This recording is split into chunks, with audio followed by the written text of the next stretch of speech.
We're working on a hoverboard today, also called a self-balancing scooter. And we're going to be addressing some issues like if you're getting a red light flashing up here, if you have some lights on the front, maybe one of those are flashing red. Also maybe one or both sides are bucking really bad.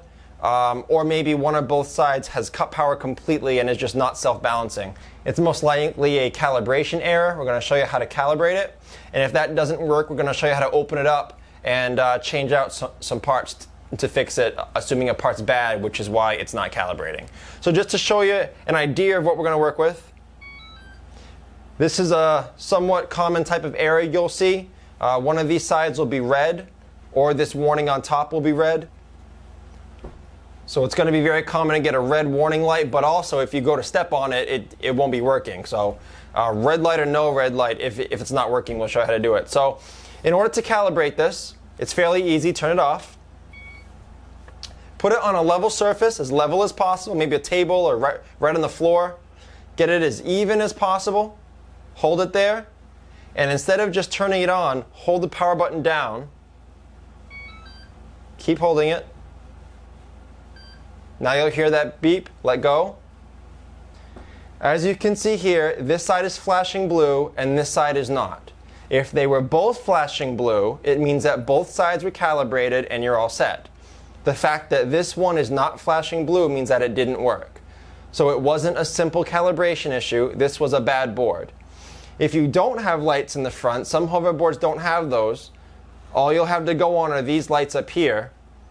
So either you'll still get a red indicator, or you could always just hop on and try it, see if it's been calibrated. But before you do that, shut it off, and then you would turn it on normally, and you would try it to see if it works. So we know that this side was calibrated, this side didn't work. So now we're going to have to open it up, and we're going to have to replace that board, because most likely the board itself is bad. So make sure that you keep track of which side was bad. You don't want to flip it over and replace the board in the good side and then turn it on and one side's still bad. So keep track of the side. We're going to go through it. Take off the screws that are in there that are holding this bottom panel down.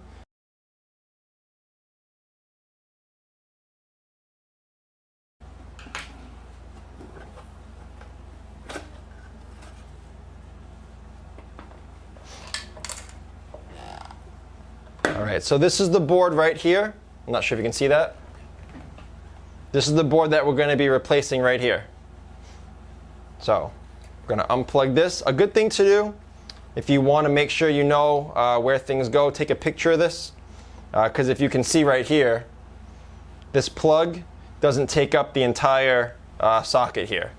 It's plugged into the far front from where I'm standing. So we want to take a picture or write that down, make sure that when we get the new board in here, we plug that in the right spot. Also keep track of where this is plugged in. So unplug those, be careful when you unplug them. And then this one, you can't unplug that from the board, it's in the board. So we're going to have to follow it through here to find where it unplugs in here. Take my clippers, be careful not to clip a wire. I'll follow that through. There it is. So I'm going to unplug that connection.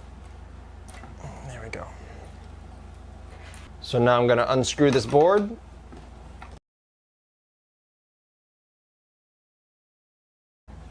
Take that board out. Put your new board in and screw it down.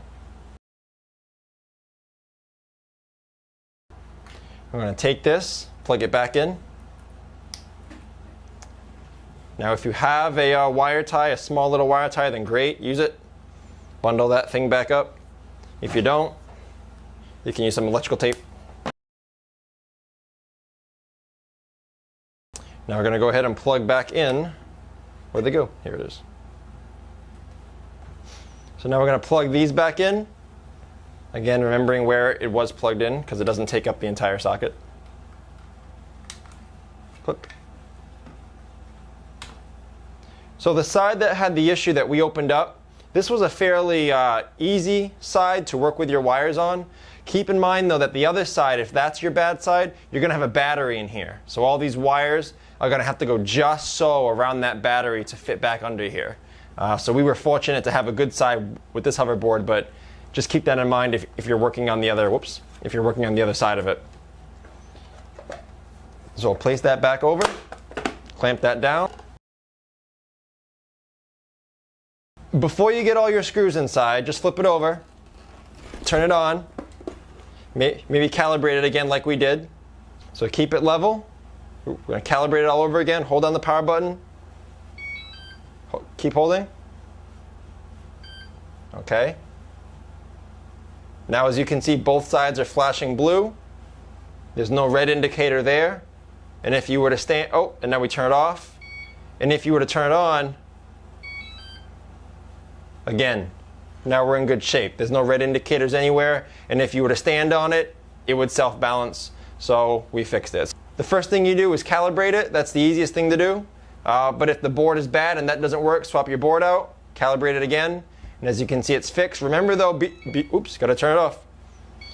Before you use it, flip it back over. Make sure you get all your screws back in. You don't want to be driving it and have that panel fall out. So please like and share if this video was helpful. If you enjoyed do-it-yourself electronic repair, please subscribe. And thank you for watching.